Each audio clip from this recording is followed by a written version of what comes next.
जो कहते हैं ना भगवान है तो दिखाई क्यों नहीं देते, उनसे कहना भगवान तो हर जगह हैं पर तेरे पास वो आंखें नहीं जिससे तुझे भगवान दिखाई दें। भगवान उन्हीं को दिखते हैं जो सहज हैं, सरल हैं, निर्मल हृदय हैं, जो भगवान का हमेशा चिंतन करते रहते हैं। ये पागल बाबा मंदिर है जो मथुरा वृंदावन रोड पर स्थित है। तो आज का वीडियो बहुत ही स्पेशल है क्योंकि आज के वीडियो में हम जानेंगे ऐसे दो भक्तों की सच्ची कहानी जो आपके जीवन के लिए एक प्रेरणा स्रोत होगी, जिसको सुनने के बाद आप वृंदावन आने से अपने आप को नहीं रोक पाएंगे। आखिर क्यों कहते हैं इस मंदिर को पागल बाबा मंदिर? कौन थे पागल बाबा? आखिर क्यों भगवान श्री कृष्ण अपने भक्त के लिए कोर्ट में गवाही देने आए? आज सारे ही सवालों के जवाब आपको इस वीडियो में मिलेंगे और आप पागल बाबा मंदिर के साथ में दर्शन भी कर सकेंगे। हरे कृष्ण। भगवान श्री राधा कृष्ण को समर्पित ये मंदिर पागल बाबा मंदिर के नाम से प्रसिद्ध है। ये मंदिर के प्रांगण में माता सुदेवी कुंड है। संत श्रीमद लीलानंद ठाकुर जी को ही पागल बाबा नाम से जाना जाता है। पागल बाबा मंदिर के बारे में एक कथा प्रचलित है जिसके अनुसार एक गरीब ब्राह्मण जो भगवान श्री कृष्ण के बहुत बड़े भक्त थे, वह पूरा दिन ठाकुर जी का नाम जाप करते थे। उनके पास जितना भी धन होता या यूँ कहें जितना भी रूखा सूखा उन्हें खाने को मिलता, वह उसे भगवान की मर्जी समझकर खुशी खुशी जीवन व्यतीत कर रहे थे। एक बार उन्हें कुछ पैसों की ज़रूरत पड़ी तो वह साहूकार के पास पैसे लेने गए।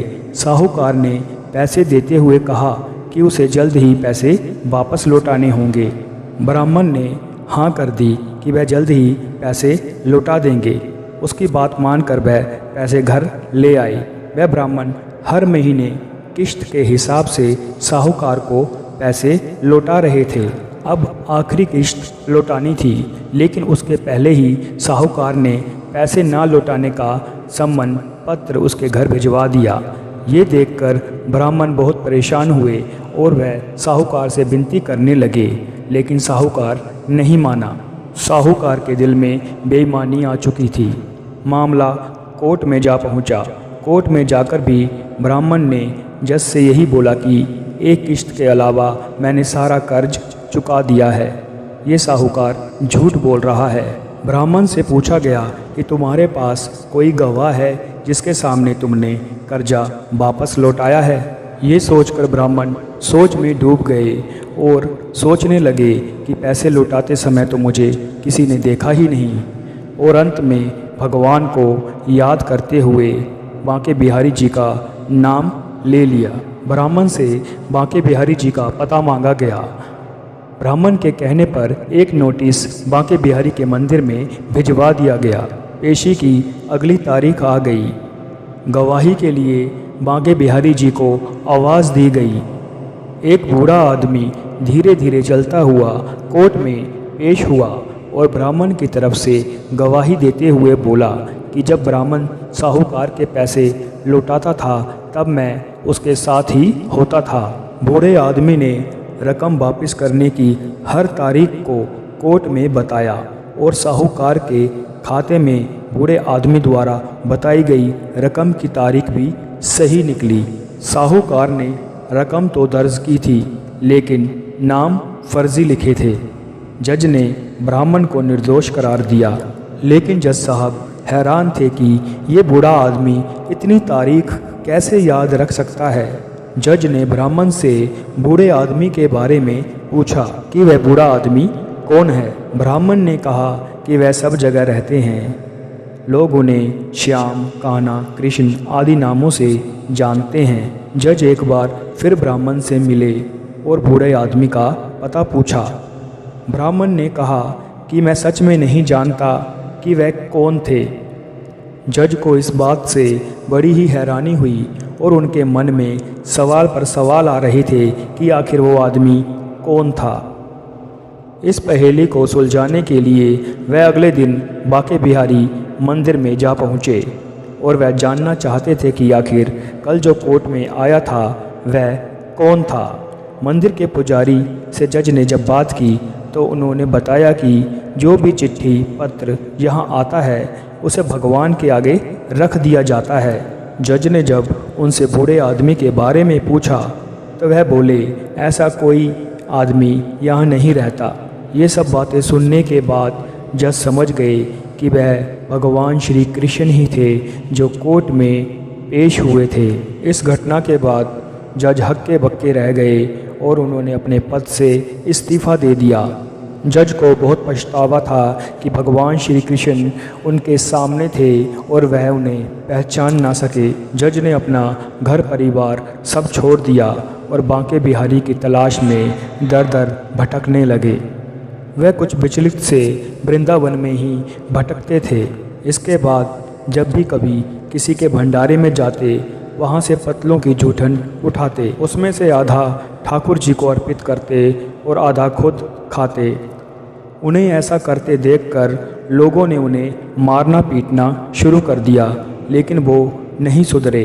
जूठन बटोर कर खाते और भगवान को भी खिलाते रहे और लोग उन्हें पागल समझने लगे और वहीं से उनका नाम पागल बाबा पड़ गया। एक बार उनसे परेशान होकर लोगों ने उनके खिलाफ एक योजना बनाई, जिसके अनुसार लोगों ने भंडारे में अपनी पतलों में कुछ ना छोड़ा ताकि ये पागल ठाकुर जी को जूठन ना खिला सके। जज ने फिर भी सभी पतलों को पोंछ पोंछ कर एक निवाला इकट्ठा कर लिया और अपने मुख में डाल लिया, पर आज वह ठाकुर जी को खिलाना भूल गए। लेकिन जैसे ही उन्हें इस बात का ख्याल आया कि उन्होंने बिना भोग लगाए ही निवाला मुंह में रख लिया है, तब उन्होंने वह निवाला अंदर नहीं लिया कि अगर पहले मैं खा लूँगा तो ठाकुर जी का अपमान हो जाएगा और अगर थूका तो अन्न का अपमान होगा। अब तो निवाला मुंह में लेकर ठाकुर जी के चरणों का ध्यान करने लगे। तभी अचानक बाल गोपाल एक सुंदर से बालक के रूप में प्रकट हुए और जज के पास जाकर बोले, क्यों जज साहब, आज मेरा भोजन कहाँ है। ये सुनकर जज की आंखों से आंसुओं की धारा बह निकली और वह मन ही मन बोल रहे थे कि ठाकुर जी, बड़ी गलती हो गई, मुझे माफ़ करें। ठाकुर जी मुस्कुराते हुए बोले, आज तक तो तूने मुझे लोगों का झूठा खिलाया है, किंतु आज अपना ही झूठा खिला दे। जज की आंखों से आंसू रुकने का नाम नहीं ले रहे थे। रोते रोते वह बाल गोपाल के चरणों में गिर पड़े और उन्होंने अपने प्राण त्याग दिए। ये पागल बाबा मंदिर आज भी जज साहब को समर्पित है, जिसे लोग पागल बाबा मंदिर के नाम से जानते हैं। ये मंदिर में भगवान श्री कृष्ण की लीलाओं की झांकियाँ हैं। भगवान श्री कृष्ण की नगरी वृंदावन में आपको कई आश्चर्य दिखाई देंगे। यहाँ कण कण में भगवान श्री कृष्ण विराजमान हैं।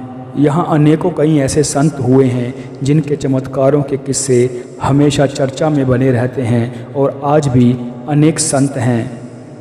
पागल बाबा मूल रूप से सापट ग्राम असम से थे और वहाँ भी उनका एक विशाल मंदिर है। 18,000 वर्ग फीट और 221 फीट की ऊंचाई वाले इस मंदिर की प्रत्येक मंजिल पर देव प्रतिमा स्थापित है। वृंदावन में पागल बाबा की गौशाला भी है और पागल बाबा नाम से एक हॉस्पिटल भी है। तो आप कब जा रहे हैं वृंदावन? हरे कृष्ण।